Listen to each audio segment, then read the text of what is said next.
Assalamualaikum warahmatullahi wabarakatuh. Alhamdulillahirabbil alamin. Wassalatu wassalamu ala asrofil anbiya wal mursalin Sayyidina wa maulana Muhammadin wa ala alihi wa sahbihi ajmain.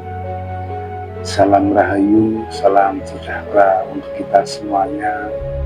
Salam, Om Swastiastu, Namo Buddhaya, salam kebajikan, Wei Dedeng Dien.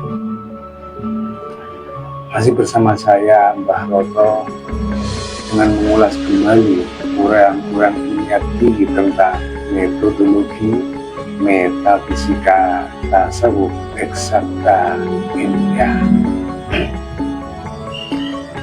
Di mana-mana sekarang banyak yang membahas tentang spiritual. Lantas apa itu sebenarnya yang disebut dengan spiritual? Rangkaian ritual yang dilakukan secara reguler atau berulang-ulang dengan makna tertentu, baik dalam konteks agama, budaya, tradisi, maupun kehidupan sehari-hari. Itulah yang dimaksud sebagaimana spiritual. Jadi spiritual adalah konsep yang berkaitan dengan jiwa, makna hidup seseorang yang berhubungan dengan sesuatu yang lebih besar daripada dirinya. Contohnya seperti tentang Tuhan atau alam semesta, ataupun nilai-nilai moral, etika yang lebih tinggi, ya, seperti itu. Jadi spiritual itu pun ada tujuannya. Orang berspiritual itu biasanya ada tujuannya. Di antara lain sebagai untuk mencapai ketenangan batin, mencari makna hidup dan tujuan, untuk mendekatkan diri ke hadirat Tuhan, dan sangat banyak lainnya. Dan spiritual ini pun ada berbagai kategori. Kalau berdasarkan dengan literasi, bisa kita semua lihat literasi, tanya ke AI, Google, apapun silakan bisa dicari. Tapi apapun itu, ternyata spiritual itu terbagi menjadi dua. Nah, yang pertama itu spiritual alam bawah sadar. Kemudian yang kedua adalah spiritual alam di atas kesadaran akal. Jadi ada spiritual alam bawah dan juga ada spiritual di atas alam sadar. Nah, jadi baik spiritual agama, religi, ataupun banyak sekali ya. Ada tentang filosofis, ada spiritual alam, ataupun personal pribadi. Itu banyak yang dikerjakan oleh orang-orang tertentu. Nah, yang tentunya ada sebuah tujuan di balik itu. Tetapi ternyata spiritual itu ternyata terbagi menjadi dua. Ada spiritual alam bawah sadar dan juga ada spiritual yaitu di atas alam sadar. Nah, sedang stasioner kita hidup di alam dunia, alam kesadaran. Jadi apapun itu dikerjakan dalam alam sadar, dalam dunia. Tetapi ternyata ketika kita mengerjakan spiritual tadi, itu arah tembaknya itu kalau nggak ke bawah alam sadar, itu ke atas alam sadar. Maksud kami, yang disebut dengan alam bawah sadar dan alam di atas sadar. Semua yang dikerjakan tentunya ada di alam kesadaran atau alam sadar, alam dunia. Tetapi ketika kita mengerjakannya, ternyata yang kita tembakkan justru tidak naik tidak ke alam di atasnya kesadaran, tetapi alam di bawah kesadaran, ataupun sebaliknya, tidak naik alam bawah sadar, tapi ini alam di atas kesadaran. Jadi ada alam bawah sadar dan alam di atas kesadaran. Di sini ada beberapa spiritual. Ternyata apapun spiritualnya yang masih bisa dikontrol dengan akal, tentunya ada di spiritual alam bawah sadar, walaupun mengerjakannya dalam alam sadar. Spiritual alam sadar contohnya itu banyak ya, meditasi, yoga, semedi, tapabrata, dikuoh. Nah itu salah satu contoh spiritual alam sadar. Nah, spiritual ini, alam sadar ini biasanya menghasilkan itu ketenangan jiwa, rasa syukur yang tinggi, kemudian rasa empati kepada sesama manusia, tumbuhnya kasih sayang terhadap manusia yang lainnya, terhadap semesta. Nah ini alam sadar. Nah, akan tetapi tidak sedikit yang ternyata kita mengerjakan spiritual alam sadar, tetapi ternyata target tembaknya itu justru malah turun di bawah alam sadarnya. Jadi begini, itu makanya yang kami tadi sampaikan bahwasanya spiritual yang bisa dikontrol dengan akalnya tentu spiritual alam bawah sadar. Nah, jadi apapun spiritualnya itu ternyata tujuannya itu sebenarnya untuk menjaga kolbu kita, kebersihan kita. Sebagaimana contoh spiritual alam sadar, contohnya dikuoh. Dikuoh itu yang kata Nabi itu segala penyakit itu ada obatnya. Segala penyakit itu ada obatnya. Dan obat pembersih kolbu adalah dikuoh. Itu kata Nabi. Nah, jadi tujuan kita berzikir itu adalah membersihkan daripada kolbu kita. Nah, ini yang benar anjuran kata Nabi. Akan tetapi sekarang kita temui di mana-mana dalam berzikir itu yang tujuannya harusnya untuk bertujuan membersihkan kolbu atau hati, ternyata ditujukan untuk kepentingan sesuatu hal. Bisa jadi ditujukan untuk kepentingan duniawi, untuk kelancaran hartanya, tahtanya, jabatannya, latar belakangnya. Nah ini jelas ya, ini berarti spiritual itu telah ditunggangi oleh nafsu kebutuhan duniawi. Ini sudah di bawah komando akalnya. Ini jelas turun ke alam bawah sadar. Nah, yang seharusnya dikuoh itu membersihkan kolbu ternyata malah mengotori kolbu kita dengan apa? Dengan seluruh nafsu, kepentingan, kemauan diri kita untuk kepentingan dunia. Sebagaimana tadi yang kami contohkan untuk kepentingan dunia. Nah, pastinya ini tujuan daripada zikro itu tidak sesuai dengan anjuran daripada Nabi, ataupun apapun meditasinya, apapun zikirnya, jika sudah ditujukan untuk kepentingan duniawi, otomatis itu bisa dikomando oleh akal, bisa diorder, bisa dipesan oleh akal, itu pastinya jatuh di alam bawah kesadaran. Itu jatuhnya ke alam bawah sadar. Nah, di alam bawah sadar itu pun ada beberapa spiritual yang biasanya spiritual alam bawah sadar itu interaksinya itu dengan alam-alam astral, alam-alam jin, alam-alam hologram. Nah, banyak sekali spiritual yang jelas-jelas itu di alam bawah sadar. Karena apa? Dari tujuannya.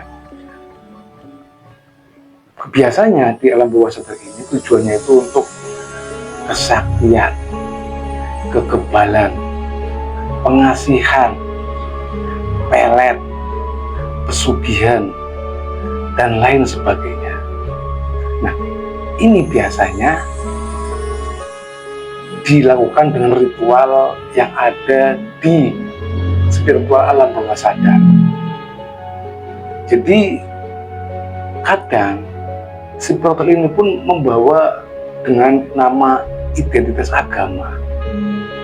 Ternyata walaupun nama spiritual itu pun religius, tetapi ketika memfusionalkan tujuannya ke kepentingan untuk hawa nafsu, latar belakang, harta, tata, jabatan, kemudian juga kesaktian, kekebalan, pengasihan, dan lain sebagainya, pesugihan dan lain sebagainya, ini ternyata masuk ke area dimensi alam bawah sadar.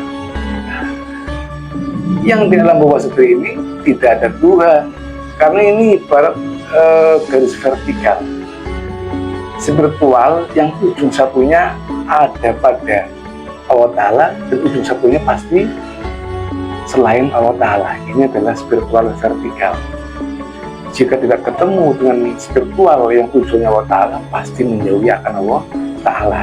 Nah, sedangkan apapun spiritualnya yang bisa dikontrol dengan alam akalnya, itu pasti spiritual alam bawah sadar.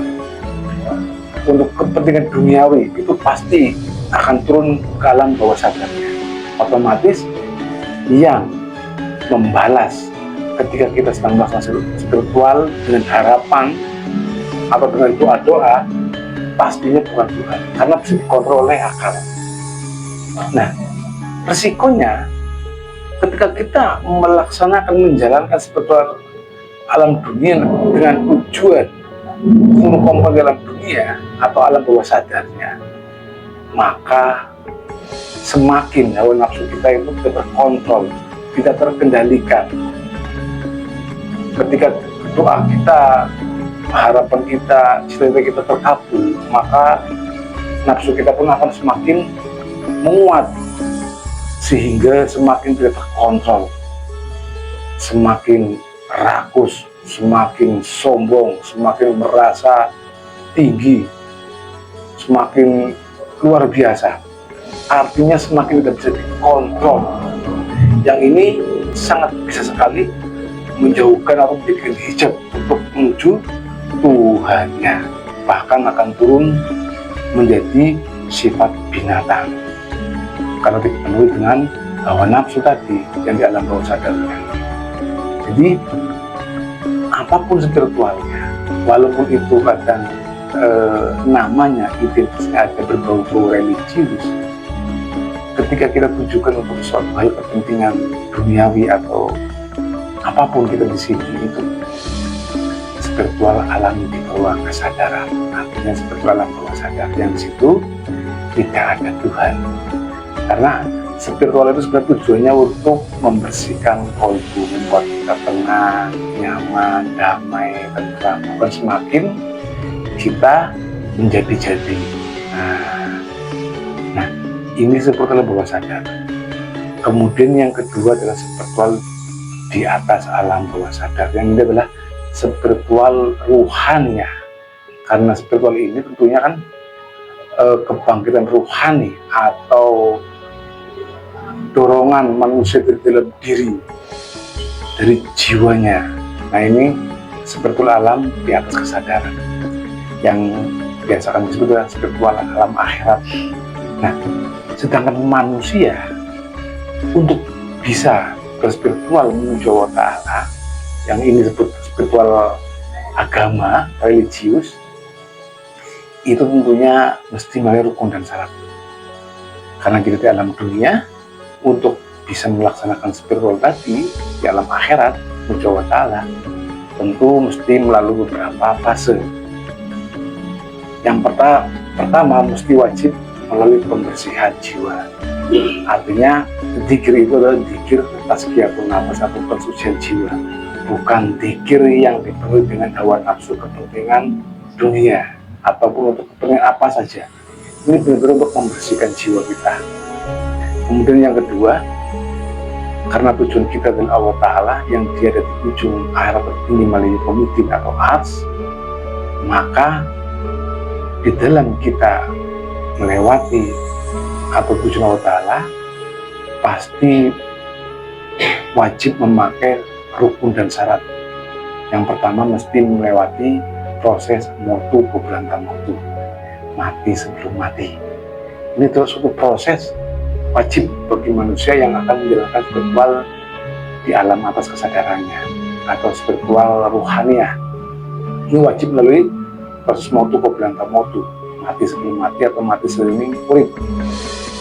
Yang kedua, karena perjalanan ruhani itu adalah perjalanan yang jaraknya terhingga, jaraknya sangat jauh melewati 7 lapis langit, maka di dalam kita menjalaninya wajib dengan memakai sebuah kendaraan, sebagaimana dengan Nabi beliau di dalam Mirajnya itu memakai sebuah kendaraan yang seperti Al-Buraq. Ini adalah faktor tak terhingga. Maka kita pun semua umat manusia dalam spiritual wajib menggandeng unsur yang sama, faktor yang sama, yaitu faktor yang dipakai oleh Nabi Muhammad, yaitu nurnya. Jadi yang disebut Al-Buraq adalah nur yang turun daripada sisi Allah Ta'ala. Yang nur ini adalah kekuatan yang turun daripada sisi Allah Ta'ala yang di Ar-Rahman yang ketiga. Ya masul jinni wal insi ini stabakum anak kudu min akbar samawati faqat pandar budu latan budu illa sultan. Jadi untuk bisa menembus batasan penjuru bumi dan langit, maka membutuhkan kekuatan yang lebih bersuara, yaitu nurnya. Nah, ini adalah faktor yang tak terhingga yang perlu kita amalkan pada setiap diri umat manusia dalam menjalani spiritual di alam atas kesadaran akalnya atau kesadaran ruhani. Kemudian diperlukan seorang guru pembimbing. Karena kita akan melewati alam ruhani, alam akhirat, maka gurunya adalah wajib guru rohani, bukan guru jasmani ya, guru rohani. Guru ini yang turun daripada sisi Allah Ta'ala. Nah, yang ini adalah yang disebut dengan utusan Allah Ta'ala atau rasul. Jadi wajib gurunya itu guru rohani atau rasul, yang di akhir zaman ini disebut dengan walia mursidah. Jadi wajib berguru dengan guru rohani, yang ini mesti kita cari. Nah, kemudian melalui adaptasi disiplin yang sangat tinggi. Jadi selain melalui proses mau mati sebelum mati, kemudian atau mati jalan urip, kemudian melalui proses penanaman nur iman dan nur kitab, faktor tak terhingga Al-Buraq. Kemudian wajib beserta dengan guru rohani, yang ini adalah gurunya para nabi dan para rasul. Yang ini adalah rasul di zaman, utusan di zaman, yang di akhir zaman ini sebetulnya walia mursidah. Kemudian ikuti disiplin tinggi, adaptasi yang sangat tinggi beserta dengan guru rohani, karena kita akan melewati portal jembatan Shiratal Mustaqim. Wajib melalui jembatan Mustaqim. Ini adalah portal penghubung antara alam dunia dengan alam akhirat. Jadi spiritual di alam alas kesadaran itu wajib melalui jembatan Shiratal Mustaqim. Wajib bersama guru rohani, wajib melalui proses motu koblanta mautu, wajib mengenai faktor mutlak, yaitu nur yang turun dari Allah yang ditanamkan pada umat manusia. Kemudian adaptasi tinggi beserta dengan keluhan, maka ujungnya adalah ilaihi rajiun, kembali ke hadiratnya. Nah, ini adalah spiritual di atasnya akal. Yang ini disebut dengan spiritual bermetodologi, karena spiritual ini memakai jalan dan cara serta rukun dan syarat. Jadi ada spiritual alam bawah sadar dan ada spiritual alam di atas kesadaran. Spiritual yang bisa dikontrol dengan akal, apapun itu, walaupun dengan identik dengan religius, tetapi di situ spiritualnya bisa dikontrol dengan akal untuk kepentingan seluruh komponen di alam dunia, harta, tahta, jabatan, latar belakang dan sebagainya, kesaktian, kekebalan, pengasihan, pesugihan dan sebagainya, itu dipastikan adalah spiritual alam bawah sadar, walaupun gurunya ini terlihat seperti alim ulama, kiai, gus, tetapi mengajarkan tentang spiritual yang bisa dikontrol, itu pastinya spiritual alam bawah sadar. Di situ no Tuhan, tidak ada Tuhan. Di situ selain Tuhan. Nah, dipikir sendiri apa itu. Nah, sebenarnya spiritual di alam dalam kesadaran spiritual bermetodologi, yang ini spiritual para nabi dan para rasul, yang tujuannya adalah ilahi anta maksudi waridoka madhudi, hanya Allah